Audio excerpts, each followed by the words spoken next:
Bonjour monsieur, je me nomme ici Cécile Emmanuel. Je suis diplômé de École supérieure de commerce d'Abidjan, cumule le année d'expérience professionnelle à travers différentes structures et groupes privés, nationaux et internationaux. Mes dernières fonctions m'ont conduit à être directeur général d'une compagnie Coca-Cola dans le péage. Et j'occupe depuis le mois d'octobre dernier le poste de directeur général du CPC, le Centre de promotion des investissements productifs.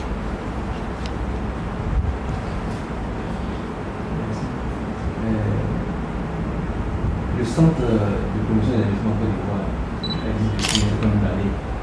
Est-ce que vous pouvez nous faire un peu le bilan de son action? Bien, si on fait un bilan, je dirais que le bilan il est mitigé. Comme tout bilan, il y a des parties positives et des parties négatives.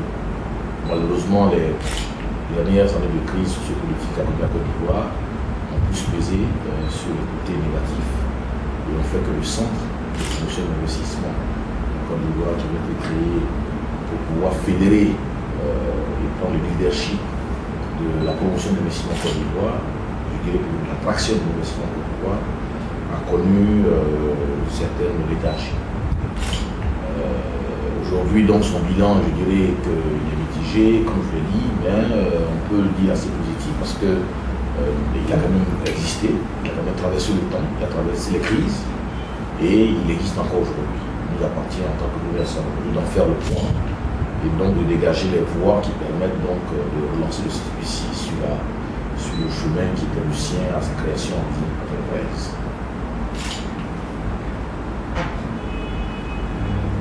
Quelle est la stratégie du CPC pour la promotion de l'investissement pour cette année?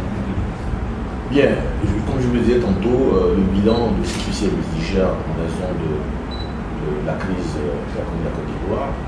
Donc nous allons commencer d'abord par faire le voyage interne, parce qu'avant de commencer à pouvoir attirer les investisseurs, il faut d'abord que la Côte d'Ivoire soit prête à fournir un cadre et un environnement des affaires qui soit sain, qui soit sécurisé, qui soit transparent, qui permette à l'investisseur d'exercer en toute liberté, en toute sécurité son activité. Partant de là, nos stratégies se divisent dans plusieurs axes. Une stratégie d'investissement d'abord ciblée, sectorielle, qui va rechercher l'expertise, la meilleure expertise mondiale comparée à nos besoins, nos priorités, je dirais, priorités gouvernementales. Une stratégie d'investissement axée sur les diasporas.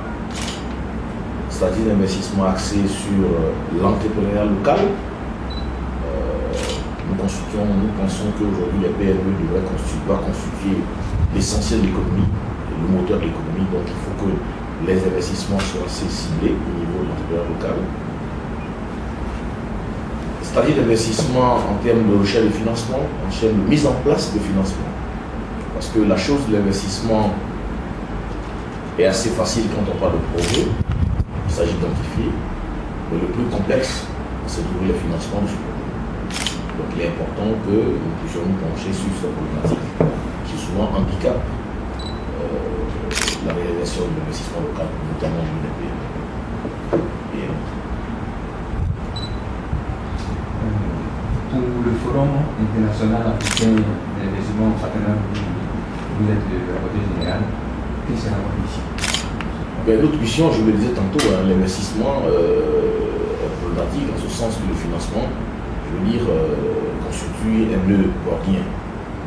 Donc le PPP, qui est une forme de financement aujourd'hui qui permet au secteur privé de pouvoir venir intégrer les projets publics, constitue un point de tout pour nous un élément essentiel de nos stratégies. Et c'est pour cela que nous avons eu cet honneur d'être nommé comme rapporteur général. Notre apport va consister à pouvoir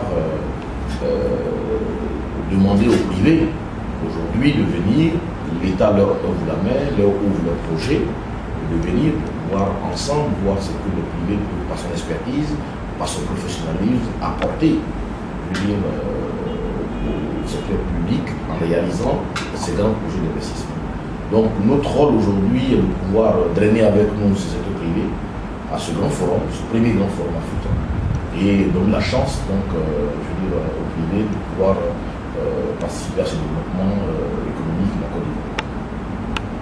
Quelles sont les retombées économiques et commerciales attendues? C'est énorme, c'est énorme. Vous savez, aujourd'hui, on est en pleine confection du PND qui n'est pas encore officialisé, mais les chiffres sont quand même quelques dizaines de milliards de dollars, de francs CFA plutôt. Donc, pour cela, pour le réaliser, il faut forcément avoir le secteur privé avec. Et les retombées sont énormes. Les retombées, c'est la lutte contre la pauvreté, donc l'enrichissement, l'amélioration des revenus, c'est la recherche d'emploi, c'est l'emploi de l'emploi et c'est le développement sectoriel, régional, c'est l'amélioration du cadre de vie, bref, c'est l'amélioration du revenu et de la prospérité de la Côte d'Ivoire, sachant que nous avons, pour objectif, comme le gouvernement l'a dit, d'aller sur la voie de l'émergence. Et être émergent commence par avoir des projets qui dynamisent l'économie et justement qui rapportent beaucoup de produits nationaux.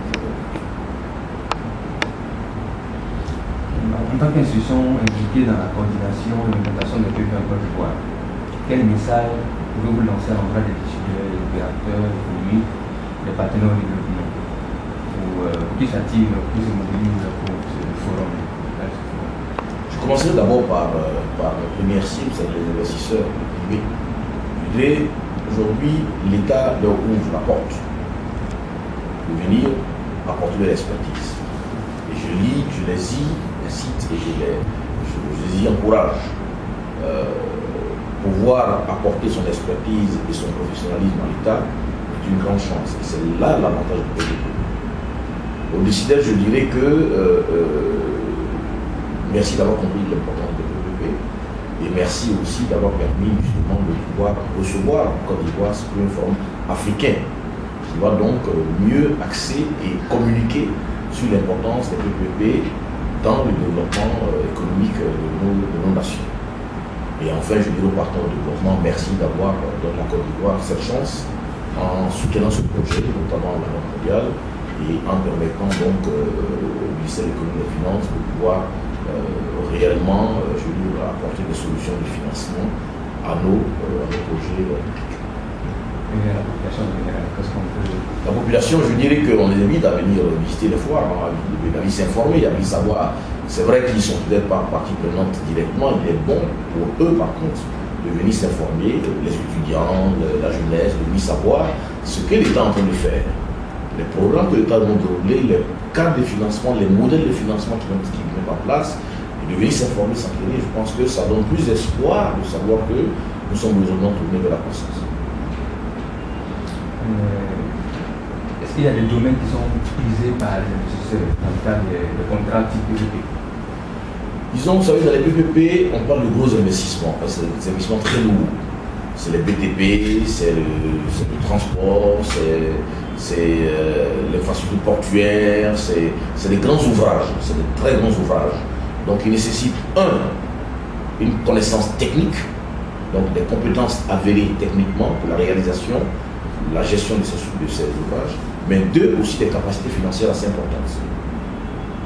Donc, c'est la jonction de ces deux éléments qui constituent l'enjeu des PPP, l'enjeu des grands projets. Donc, aujourd'hui, je dirais que tous les secteurs sont visés. On parle de grands travaux, donc c'est l'expertise qui est recherchée et les capacités de financement qui sont recherchées. Pas de seulement, je veux dire, chaque groupe, chaque investisseur va dans le sens de son intérêt par rapport à son expertise qu'il y a. Donc je dirais qu'aujourd'hui, l'engouement il n'est pas ciblé par rapport à un secteur privé, mais il est ouvert par rapport aux compétences qui existent dans le monde au niveau de ces grands chantiers que nous avons. Nous savons que pour que les investisseurs s'intéressent à un pays, il faut un certain nombre de conditions. Donc la paix sociale, un mouvement d'affaires assez correct, un fait taux de production, puis une sécurité aussi. Est-ce que la Côte d'Ivoire, qui a connu ce moment de crise, ce moment de crise, est-ce que la Côte d'Ivoire se prête à une bonne condition de la fin? Oui, je crois qu'il faut avoir l'espoir. Le gouvernement y travaille, c'est une priorité du gouvernement de remettre, l'investisseur dans un cadre d'affaires assez confortable. Et les actions, les décisions sont en cours d'être prises. Souvenez-vous quand même qu'on sort de la crise il n'y a pas longtemps.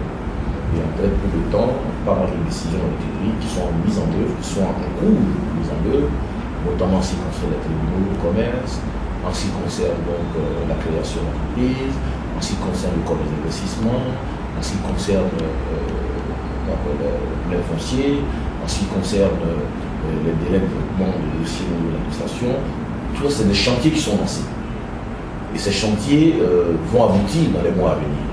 Donc c'est pour ça que je dis que c'est plein d'espoir de revoir la Côte d'Ivoire, renouer avec un environnement des affaires très attractif. Et c'est la condition, je veux dire, de l'attraction de l'investissement. On ne peut pas tirer l'investissement sans offrir un cadre d'environnement favorable. Et le combat que nous menons aujourd'hui au CPC, c'est de pouvoir justement amener l'autorité à prendre conscience. Et Dieu merci, nous avons une oreille très attentive sur ce sujet. Et les différents ministères compétents et concernés, je veux dire, s'y engagent résolument à pouvoir lever tous les obstacles qui sont de nature à pouvoir peser négativement sur nos affaires. Donc je crois que dans un an, au plus tard, nous pourrons nous revoir pour le point où vous verrez que beaucoup de choses auront changé, beaucoup de choses auront été améliorées. Mais au-delà des actions que nous allons prendre au niveau du gouvernement, il faut dire que la population elle-même constitue aussi un élément dans les affaires. L'attitude que le taximan a, l'attitude que l'individu lambda a par rapport à l'investisseur constitue aussi un élément. Donc, en dehors de toutes les actions qui sont prises par le gouvernement, il y a l'attitude, il y a le comportement, il y a l'éducation que nous avons fait. Et ça, c'est l'affaire de tous. Dans l'investissement, c'est vrai, le gouvernement a une forte part à jouer, mais la population aussi a sa part à jouer parce que c'est de son hospitalité qu'il offrira, je veux dire, à la personne qui arrive, de la manière dont il le recevra, de la manière dont il lui répondra, je dirais, le policier qui reçoit le premier investisseur à son guichet à l'aéroport est le premier en contact avec l'investisseur. Donc tout ça, c'est des attitudes, je veux dire, sur lesquelles nous devons communiquer suffisamment pour que la destination Côte d'Ivoire soit vraiment prisée, parce qu'on aura offert un environnement de travail assez intéressant à nos investisseurs. Monsieur le général, votre mot de fait. Mon mot de fin, je souhaite vraiment féliciter et encourager Mme Yao qui fait un travail excellent à ce poste. Encourager tous ses collaborateurs et remercier le ministre des Finances pour cette confiance qui nous fait de pouvoir être le rapporteur général de cette commission. Je dirais que le PPP est une grande opportunité qui est faite, je veux dire, à l'État en général, de pouvoir réaliser ces projets avec des formes de financement plus adaptées et avec un bénéfice de l'expertise privée. Je crois que l'autorité à plus haut niveau a compris cela. Et si nous organisons cette journée, ce forum, c'est bien pouvoir dire que la Côte d'Ivoire est résolument engagée à faire le PPP, je veux dire, une action assez importante de financement de ces grands projets. Et pour cela, je ne peux que remercier les équipes de la Commission. Merci beaucoup, monsieur. Merci.